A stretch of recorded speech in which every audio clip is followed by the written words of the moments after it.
All right, we have Hurricane Shane Burgos back on the show. We just saw him compete on Saturday night in an absolute classic against Josh Emmett. He may have lost on the scorecards, but in all honesty, there were no losers in that fight on Saturday night. Shane, how are you, man? I appreciate you doing this.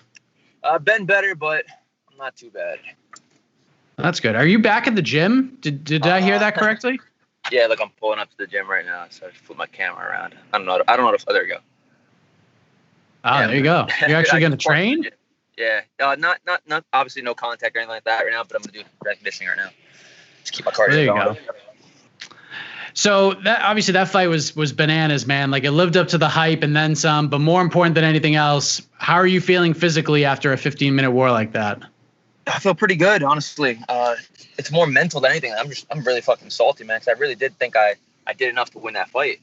So I'm a little bit pissed about that, but physically, not too bad. I got some x-rays done to make sure everything's good, but as soon as the doctor says I'm good, I'm good. I'm good to go back to the training. I want to fight again soon. Yeah, so it's interesting because your reaction to the decision was something that was discussed on social media and stuff. And like, all three judges gave the first round to Josh. All three judges gave the second round to you. Did you and your coaches, like, what did you guys see in between those rounds? Did you think you won both the first and second round? I still haven't watched it yet, so I got to go back and watch it. But I clearly remember both the first and second round, and even the third round. I remember all of it. But I really thought I won the first round. After the first round, I was like, oh, that's it. I got this. Especially I noticed he hurt his knee in the first like 30, 40 seconds of the fight. So I was like, all right, his legs hurt. I started attacking that. I was pressing the action the entire time, the first round especially. So I was shocked that not one judge gave me that first round. It's crazy. And it's obviously like it's better to come out of a fight with your hand raised. And that's about as obvious a statement as one can make. But you looked like you had a blast in there. Like, how much fun did you have in there, like, before the decision was read? Yeah, I said it even in my on my post-fight, like a post when I put it on Instagram. That was probably like, I'm pissed that I lost, but I really fucking had a good time. Like, that was like a fun fight. I enjoyed it. Like, I enjoyed every second of it. Even when he dropped me on my butt twice, that still pissed me off. But I remember just laughing at him and being like, damn, you fucker. Like, I thought it was good. The first two rounds, I was eating all the shots. Third round, he just caught me with that with those two left hands by surprise. But it was a good fight. It was a fun fight. You went into that fight and you talked about it, like, you knew you were going to get hit, and the way most pundits sort of described the matchup on paper was, and I remember Anthony Smith joined me on the preview show to talk about it as well. It was going to be your technique, your pace, your game against his power. And one thing Anthony said that really stuck out to me, he said that Josh doesn't have to be perfect for 15 minutes. He just needs to be perfect for 1 second. Did anything surprise you in the fight overall? The only thing that surprised me is that he hurt his knee that early in the fight. That's really the only thing. But And I'm a little bit more surprised that he didn't wrestle more, but after hurting his knee now, it makes a little bit more sense. Other than that, no, he fought the way I trained for him to fight. I knew he was going to be looking for the big overhand, right, the big left hook. And I knew he wasn't going to be a much of a combination guy, but just a big sit-down and punch kind of guy. And I feel like I was able to read it the first two rounds. The third round, he definitely caught me by surprise with a couple of those. But overall, it went almost exactly how I expected. When did you know, like, right away that his knee was hurt? Because, like, you could see at least on the replay, it was pretty funky. It looked like it was just gonna be like a hyperextension of some kind, and it turns out it was complete ACL tear, like with a litany of other injuries. Did you know, like, right away that he hurt himself and was going to be compromised? Yeah, he just moved and his knee buckled. And again, this was in the first 30 seconds, and I noticed that, and he grabbed his leg a second time, and I was like, all right, his leg is legit jacked up. I could tell if he was like playing possum or not. I could just see it on his face that he wasn't playing.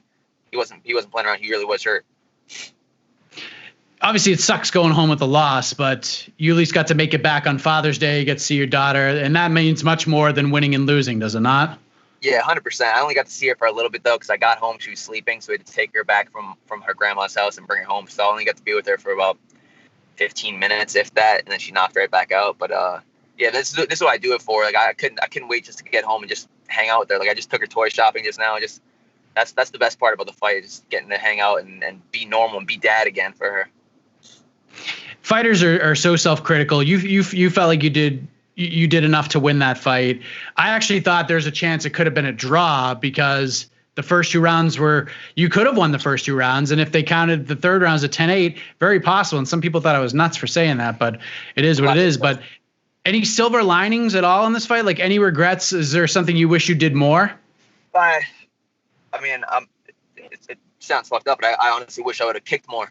He did a good job at, like, after the first 2 rounds, like, I was kicking still, and he was just eating him and not really flinching from him. So I guess the adrenaline really kicked in for him. But I wish I would have just attacked the legs even more. I didn't do it nearly enough, as I even game planned to do that. That was a huge part of my game plan, was to kick the legs, and I kind of abandoned it after he starts landing some bombs. I was like, I got to land some bombs too. So I wish I would have just stuck with the leg kicks a little bit more, and just a little bit more output with my hands. Like when I had him in some positions on the cage when his back was in the stage, I wish I would have attacked even more. So I do want to bring something up that I'm sure you've heard a lot about over the last couple of days, especially since you were the biggest talking point in the conversation. The rankings. Like, you go out there and you have a fight like that, fight of the night, extra 50 G's, both stocks rose in my opinion, but the latest rankings come out and you drop 5 spots, 5 friggin' spots. What is that all about?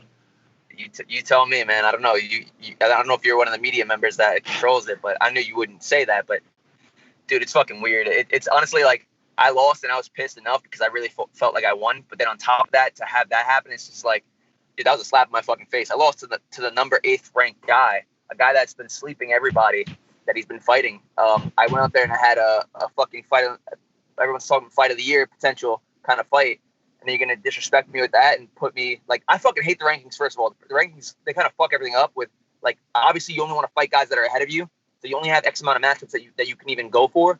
So then on top of that, you're going to knock me back even more. It's like, what the fuck more do you want? Like, I lost a close fight to the number 8th guy when I was ranked 10. How do I go back that many spots?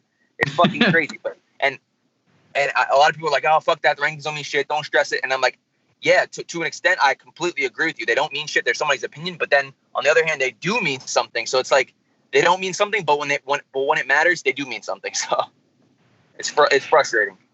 Yeah, and I know our mutual friend Eric Koal was the one who put this all out there and made it public, and he got hammered by the UFC, but it looks like they're going to keep him on the panel. But the reasoning behind the direction they wanted to go seemingly was, dropping you down so much opens the door for Bryce Mitchell to enter the top 15, which, listen, like, Bryce is a great talent, no doubt about it, but comparing resumes and strength of schedule, etc., I found that a little bizarre, not showing any disrespect towards Bryce, but you know what I mean, right? Like, no, I agree.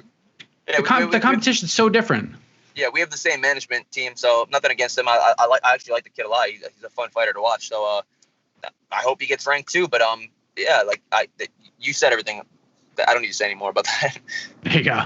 You just fought, so like the what's next conversations are interesting, especially after a 15-minute battle like you just had. So I guess, like, when would you like to return? Like, have you even thought about that at all? I thought about it a little bit, but I have to take some time. Obviously, it was a hard fight. It was I took some shots, and I pride myself in being able to take shots, but I pride myself in being a smart fighter and a smart athlete. And like we talked about earlier, I have a daughter, so my health is number one. So I'm getting all my tests done and everything like that, making sure I'm good. I have no concussion, making sure I have no broken bones and everything like that. Once that's said and done, I'm going to take at least a month off of sparring. I definitely want to be back by, I'd say, September. Sounds good, man. I suggested Jeremy Stevens. Thoughts? Say again? I suggested Jeremy Stevens as your next opponent. That's an awesome fight. There are so many good fights. My division is, like, obviously I'm a little bit biased, but bias aside, I'm a huge fan. Like, my division is the best division when it comes to matchups. Like, you can put anybody in the top 15 against each other and you're going to have a fucking good matchup. Not even in the top 15. You got guys that are outside the top 15 that are just so fun to watch. Incredible fight, man. I know you got to go train and get your cardio on, but hats off to you and Josh, and a big thank you as well, because you guys personified why we all love this sport so much. So thank you for the time as always. Anything else you want to get off your chest before we let you go, sir? No, man, I appreciate you having me on, and shout out to Josh too. That was a fun fight, man. I'm happy you came to bring it, and we stood in there. We had a good fucking time. I hope he heals up. I hope he comes back soon. All the best to you, man. We'll talk soon. Have a good one, brother.